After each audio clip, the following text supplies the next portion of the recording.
there's just so many beautiful plants and combinations of plants.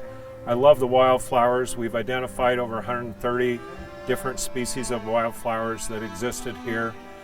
And I become very passionate about helping restore this to its natural beauty. Anytime we replace traditional turf grass landscapes with wildflowers, we're improving pollinator habitat. Over a long period of time, decades, not minutes, we'll get back to wildflowers.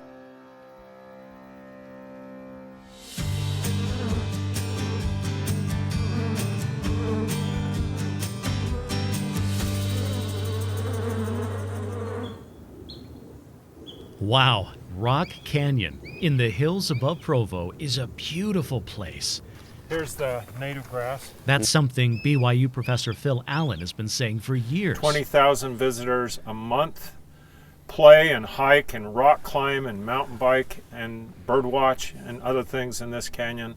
So it's really, really popular, a really precious jewel. It could be a national park, but we have plenty of those already. You see, Professor Allen has turned this area into a laboratory. His thesis: how reseeding native plants can reduce the risk of catastrophic wildfires. Yeah, a characteristic of a native perennial landscape is that the plants are separated by a few feet. Therefore, if lightning strikes, a fire burns, it's not going to burn as quickly nor as large as if it were totally invaded by weeds. And we know that fires can break out quickly. Near this very spot and all across Utah, the summer of 2025 brought high wildfire risk, especially in areas called the wildland-urban interface, where homes and neighborhoods expand into once wild areas. And homes are increasingly at risk here, as climate change, driven by our use of fossil fuels, warms our atmosphere, dries our landscape, and gives Utah more fire weather days than we used to have just a few decades ago. This is blue bunch wheatgrass. But people like Phil Allen are working on solutions. The wildflowers space themselves out at a distance of 1 to several feet from each other. They stay green a lot longer in the summer, in contrast with the weeds, which are all annual plants and ready to burn by June. The native wildflowers and grasses are still green up until, well, right now.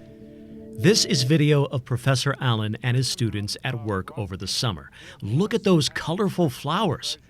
Allen's research is ongoing, and he's traveled around the world to present it. He says there's another benefit to all of this, too. More wildflowers means more food for Utah's pollinators, which are facing their own steep challenges.